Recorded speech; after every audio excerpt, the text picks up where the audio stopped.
Сәлеметсіздер ме? Дәл қазір біз ұн, тұз, соны суға илеп жатырмыз. Біз сарымсақ қосылған шелпек пісірамыз. Яғни осыны илеп аламыз. Содан кейін оны жайып, сарымсақ қосып, сковородкаға майды қыздырып пісіреміз. Сарымсақ қосылған шелпектің нанын жайып жатырмыз. Қазір қатты жұқа қылмай, әйтеуір кішкене ғана жаямыз. Міне осылай жайылған нанға, яғни пампушка немесе маргарин майды былай жағамыз.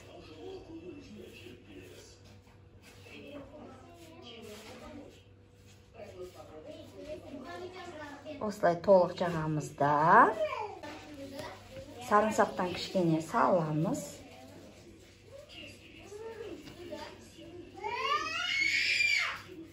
Өйткені бұл сарымсағынан.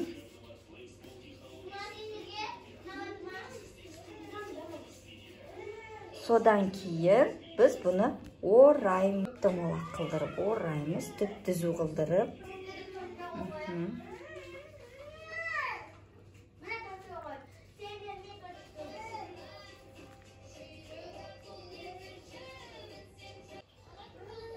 Дәл солай нанды жайдық. Одан кейін оған майды қыздырып қостық. Енді сарымсақ қосып жатырмыз.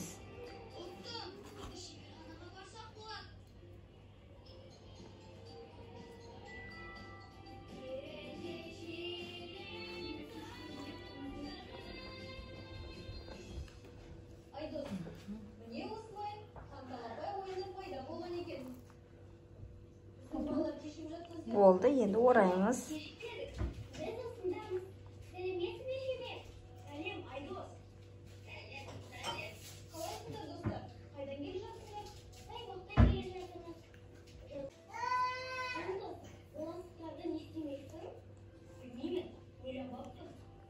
Болды, енді үшінші бөлігін жаямызда. Мұнаны да морозилке қатырып қоямыз. Тоқта. Салып, морозилке салып қоямыз.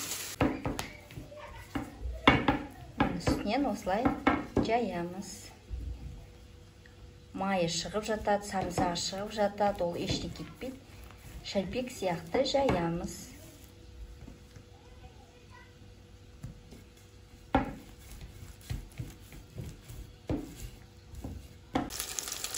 Дәл осылай пісіріп аламыз. Алды артын. Міне сонда мынандай болып пісады. Тұры ас емес болғанмен, жегенде өте дәмді ас болсын.